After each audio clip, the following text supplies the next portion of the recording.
एकीकडे नाशिकचे रस्ते खड्ड्यात गेलेले असताना दुसरीकडे मात्र नाशिक शहराशी संबंधित असलेले भाजपचे राहुल ढिकले, त्याचबरोबर देवयानी फरांदे, सीमा हिरे आणि राष्ट्रवादी अजित पवार गटाच्या सरोज आहिरे या चारही आमदारांच्या घराबाहेरील रस्ते मात्र चकाचक आहेत। त्या रस्त्यांवर एकही खड्डा बघायला मिळत नसल्यानं आमदारांनो जरा आमच्याकडेही लक्ष द्या असा प्रश्न नाशिककरांकडून उपस्थित केला जातोय।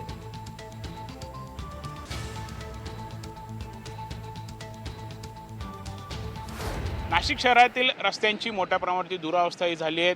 रस्त्यांवरती खड्ड्यांचं मोठ्या प्रमाणावरती साम्राज्य हे पसरलं आहे। यामुळे नागरिकांना त्रास सहन करावा लागतोय, जीव मुठीत घेऊन अनेक ठिकाणी प्रवास करावा लागतोय। आतापर्यंत 4 जणांचा बळी देखील या खड्ड्यांनी घेतलेला आहे। त्यामुळे एकंदरीतच प्रशासन जागं होणार तरी कधी असा प्रश्न नाशिककरांकडे उपस्थित केला जातोय। अनेक ठिकाणी आपण जर बघितलं तर खड्डे बुजवायला तात्पुरती मलमपट्टी करण्याला देखील सुरुवात ही झालेली आहे। मात्र एकीकडे ही परिस्थिती असताना दुसरीकडे मात्र नाशिक शहरातील जे 4 आमदार आहेत त्या चारही आमदारांच्या घराबाहेर रस्ते जर बघितले तर चकाचक असे रस्ते जे आहेत ते बघायला मिळत आहेत। आणि त्यामुळेच नाशिककरांकडून प्रश्न उपस्थित केला जातोय, तर आमच्याच नशिबी असे खराब रस्ते का? आमदार राहुल ढिकले यांच्या घराबाहेर खरं तर सिमेंट कॉन्क्रीटचे रस्ते आहेत। तसेच रस्ते हे मध्यचे जे आमदार आहेत भाजपच्याच देवयानी फरांदे यांच्या घराबाहेर देखील जवळपास 100 ते 200 मीटर अंतरावरती सिमेंट कॉन्क्रीटचे रस्ते हे आहेत।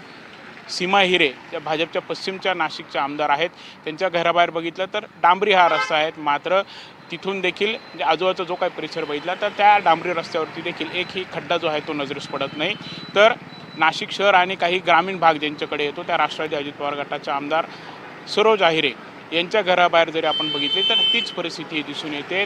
रस्ते जे आहेत ते खरं तर चकाचक बघायला मिळत आहेत। आणि एकंदरीतच बघितलं तर आमदारांनी खरं तर आता नाशिक शहरातील तरी रस्त्यांवरती लक्ष हे घालावं, हे शहरातील रस्ते लवकरात लवकर दुरुस्त करावे, त्यासाठी आमदारांनी आता पुढाकार घ्यावा अशी देखील मोहीम जी आहे ती सोशल मीडियामध्ये सुरू झालेली दिसून येते आहे। कॅमेरा विकी पारसह प्रांजल कुलकर्णी, NDTV मराठी, नाशिक।